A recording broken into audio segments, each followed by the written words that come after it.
সংসদ, যেখানে জাতির ভবিষ্যৎ নির্ধারণ হওয়ার কথা, যেখানে প্রতিনিধিত্ব হওয়ার কথা জনতার কণ্ঠস্বর, সেই পবিত্র জায়গাটি যদি গানের মঞ্চে পরিণত হয়, তাহলে প্রশ্ন জাগে আমাদের নেতৃত্বের মান আজ কোথায় দাঁড়িয়ে আছে।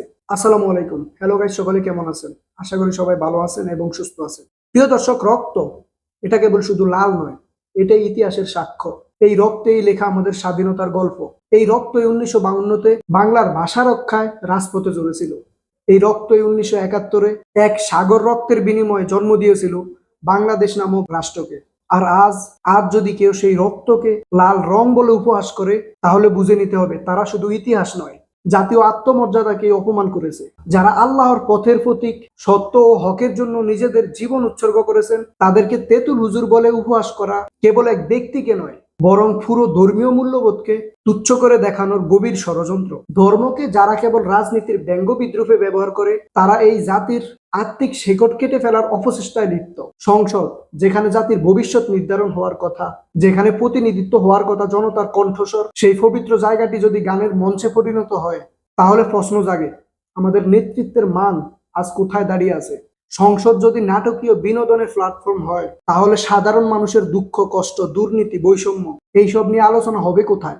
একটি রাষ্ট্র যদি জবাব দিয়ে তার বাহিরে চলে যায়, যদি শাসকেরা নিজেদের প্রশ্নাতীত ভাবে পরিচালনা করে, তবে সেই রাষ্ট্র কেবল একটি শোষণতন্ত্রে পরিণত হয়। আর তাতে জনগণ হারায় আস্থা, হারায় আশা, হারায় নিরাপত্তা। যেখানে ন্যায় বিচারের পরিবর্তে চলে চাটুকারিতা, আর সেখানে সৎ মানুষেরা হয় কোণঠাসা। ইতিহাস সাক্ষী দেয় প্রতিটি পতিত স্বৈরাচার এক সময় নিজেদের ফাঁপের বারে ভেঙে পড়েছে। কিন্তু ইতিহাস থেকে শিক্ষা নেওয়ার যে উপলব্ধি, তা যদি আমাদের পরবর্তীরা অর্জন না করে, তবে তারা হয় ইতিহাস জানে না, না হয় ইচ্ছাকৃতভাবে ভুলকে পুনরাবৃত্তি করতে চায়। এই সময় আমাদের সবচেয়ে বড় প্রয়োজন একটি নতুন প্রজন্ম, যারা প্রশ্ন করতে জানে, দাঁত দেখিয়ে হাসে না, বরং দাঁত দিয়ে কামড় দিতে জানে অন্যায়কে। আমাদের প্রয়োজন একটি প্ল্যাটফর্ম, যেখানে হাসনাত, সার্জিস, আবরার, আশরাফ, মাহাদি, নাহিদ ভাইদের মতো চিন্তাশীল, সচেতন, শিক্ষিত তরুণেরা একত্রিত হতে পারে। এই প্ল্যাটফর্ম হবে জাহিলিয়াতের বিরুদ্ধে প্রাচীর, সাহসী চিন্তার জাগরণ, আদর্শ তার সততার উজ্জ্বল মশাল।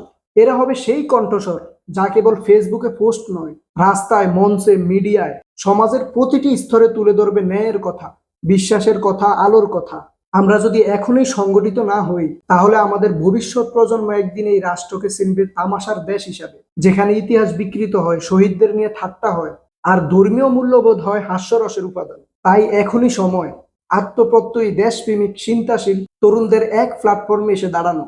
এটাই সময় সত্যের পক্ষে নতুন করে গর্জে ওঠা। এই সময়ের ডাক তোমার, আমার, আমাদের। প্রিয় দর্শক, আমি এই ভিডিওটিতে ঐক্যের শক্তি এবং উপকারিতা দেখিয়েছি। ভিডিওটি কেমন লাগলো তা অবশ্যই কমেন্ট করে জানাবেন। ভিডিওটি এই পর্যন্তই, দেখা হবে পরবর্তীতে নতুন কোনো স্টোরির সাথে। সে পর্যন্ত সবাই ভালো থাকবেন, সুস্থ থাকবেন। হ্যালো গাইস ফেসবুক পেজ এবং হ্যালো গাইস ইউটিউব চ্যানেলের সাথে থাকবেন। আল্লাহ হাফেজ।